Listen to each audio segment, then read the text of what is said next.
Hello guys, this is Richard with TV and welcome back to my channel. But before we start the devotional guys, I'd like to shout out na pala yung personal channel na napunta rito at nag-join sa devotional. Shout out to Kasami, Michael Aburita, Jens TV, Friends and Dog, Will Lawrence Chonko, Francis Laiko, Heart Consalan, Connie Vlog, SSC TV of Korea, or Heaven's Hope TV of Korea, Dugon at Balmoria, Lian Sitik Brisaga, at Dumis Tipay.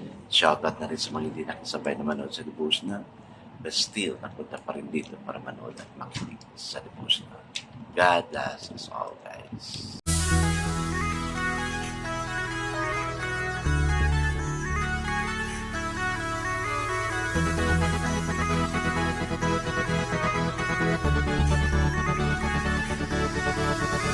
Rich TV, where you heard it, number one is on the top.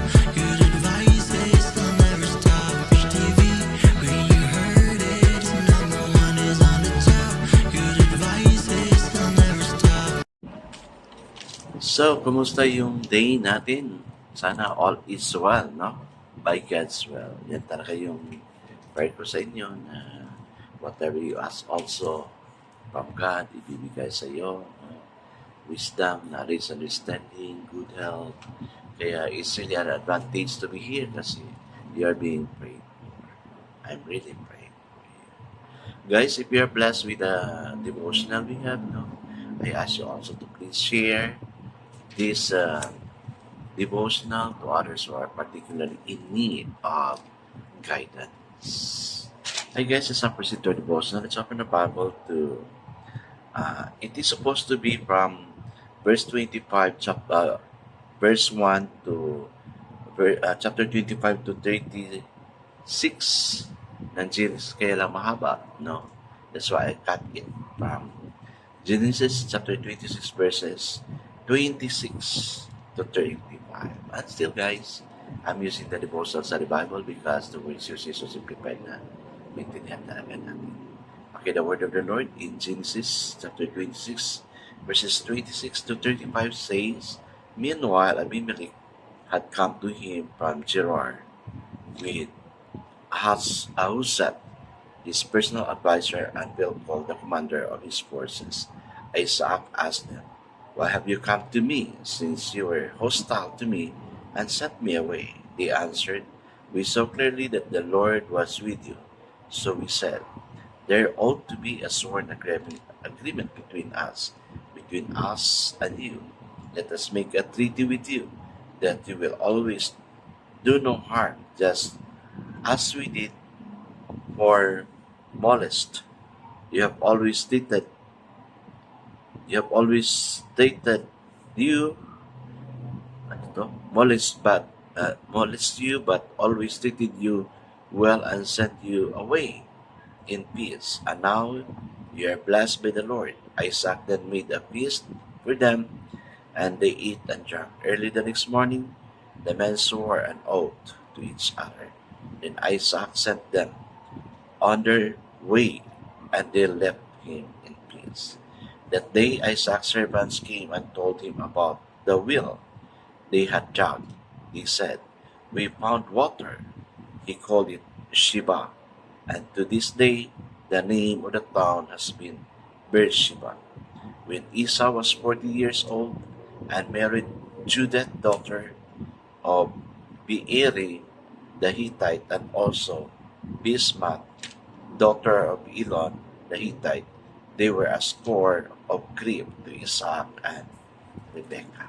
Amen and amen. I guess that's not pray. Father God, if you are really godly, many people are interested in you. They wanted to make peace with you, make agreement with you because they found out that those godly men has a lot of things given by you, O Lord. And that, O Lord, that testimony of the godly man was also a positive result for those who believe, and soon they will also believe. Lord, thank you also for the devotional you have made since 6 years na siya since the pandemic. But yet, thank you for making this, Lord God, as epitaph, Lord God, for us to move on. Many are blessed, and thank you that you are also blessing us. Bless each one nandito ngayon, O Lord, whatever they asked. Like the promise you have to Abraham, may you give it also to us. Yes, Lord, we commit all these things to you in this sermon, pray. Amen. Amen. So the focus verse here for this meeting, guys, is found in Genesis chapter 26, verse 25, and it says, He built an altar there and called upon the name of the Lord, and pitched his tent there, and Isaac's servants dug a well. So the title of our devotion for this evening, guys, is Great Parents of Great Children. Would you rather be a great parent or the parent of great children? Yes, of course. That's one of my prayer. That depends on what we mean by great. The challenge all parents face is to communicate the vitality of their faith. The family accomplishes its purpose if children are able to hear and see in their parents the evidence of an authentic relationship with the Lord. If children can witness how parents deal with the delight and difficulties of life, with both bringing them closer to the Lord, they will discover a faith that is their own. Amen. Tatak na kasi nila yan. Kaya di na talaga makuha yan. Abraham was both a great man and a great father. He shared the promise and destiny God had given him so that Isaac grew to be a monk, quiet, consistent man. He trusted God, acknowledged his faithfulness, stood firmly against his enemies, and worked hard in the simplicity of the pastoral life. Isaac is remembered for little else than that he has Abraham's son and Jacob's father, and that he dug wells. There were no facts of either, but a good life can be a great life. Isaac filled his purpose in God's unfolding strategy.